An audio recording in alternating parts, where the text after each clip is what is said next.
जों दिनैहाय जोबोद गोजोननाय फोरमायदों मानो होनबा जोंनि गफुर हालामनिफ्रायबो थांनाय बेसेबा बोसोर सिगांनिफ्रायनो बर'नि मोनफ्रोमबो आन्दलनाव बाहागो लाबोनानै आरो जोंनि गफुर हालामनिफ्रायबो थांनाय 1983 आरो 1989 मायथाइयाव गोबांथार जोंनि गफुर हालामाव भिक्टिमाइज जाबाय।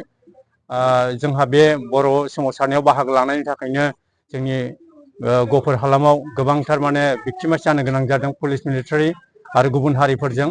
दा बेबायदियाव जोंनि गफुर हालामाव 1983 मायथाइ आरो 1989 मायथाइयाव जोंनि गफुर हालामनि बर' रायजोफ्रा गोबांथार न' बां सावजादों आरो गोबांथार माने बर'नि जोहोलाव जोहोलावजोफ्रा मुंख्लं जानांदों, रेप खालामजादों।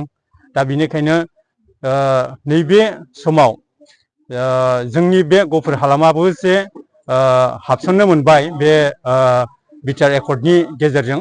दा बेनिखायनो बेयाव जे दफा दङ, दा बे दफा मथे जोंनि बे सिमा बारायनाया जाहाथे जायो, जोंनि बे डिमार्केसना जाहाथे जोंनि गफुर हालामसिमबो जाफैयो आरो बेजों लोगोसे जोंनि गफुर हालामा जेब्ला बिटिसिआव बिटिसि बाउन्डारिनि गेजेराव हाबगोन अब्लासो जोङो माने जोंनि ओनसोलाव जौगानाय गासैबो बिथिङाव जौगानायखौ जों आसा फारिनो हागोन। दा बेनिखायनो बे गासैबो अफिसियेल मावनो गोनां हाबाफारिफोरखौ राजनितिक बिथिंजों जेसेबांनाखि मावनो गोनां आरो जेसेबांनाखि नारसिननो गोनां बे गासै खामानिखौ जाहाथे जोंनि दानि बिटिसि खुंथाय मानव गेदेर हाग्रामा महिलारि सार बिथांखौ जों खावलायो, बिथाङा जाहाथे गासैबो खामानिखौ मावफुंनानै होगोन।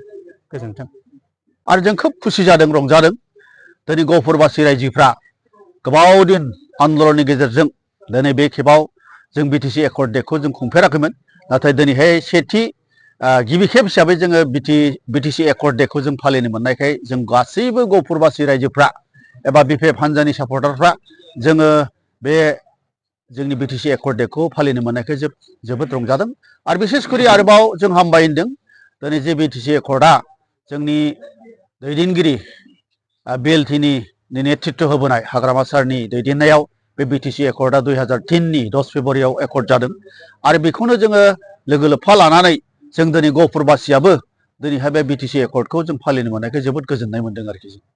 आरो आसा खालामदों जोङो दिनै बे फालिनायजोंल' नङा, भबिष्यतआव जोंनि जि आन्दलननि सिमां, जि जांख्रिथायनि सिमां, बे जाहाथे जोंनि मोनब्रै डिस्ट्रिक्टआव जेरैबायदि डेभेलपमेन्टफ्रा जादों, जोंनि गफुरबासियाबो बे आन्दलननि जि सिमांफोरखौ जोङो दिनैनिफ्राय एबा दानिफ्राय जों हाग्रामा सरकारनि दिनावनो जों जाहाथे जोंनि गासैबो गांनाय उखैनाय आरो जोंनि डेभेलपमेन्टफोरखौ आरो जोंनि रायजो राजा, जोंनि हारिमु, जोंनि कालचार, जोंनि गासैबो ओनसोलनि डेभेलपमेन्टखौ जाहाथे बे हाग्रामा सारनि दैदेननायनि गेजेरजोंनो जों जाहाथे फुल फ्लेजेड हिसाबै बिटिसिआव जों इनक्लुड खालामजायो।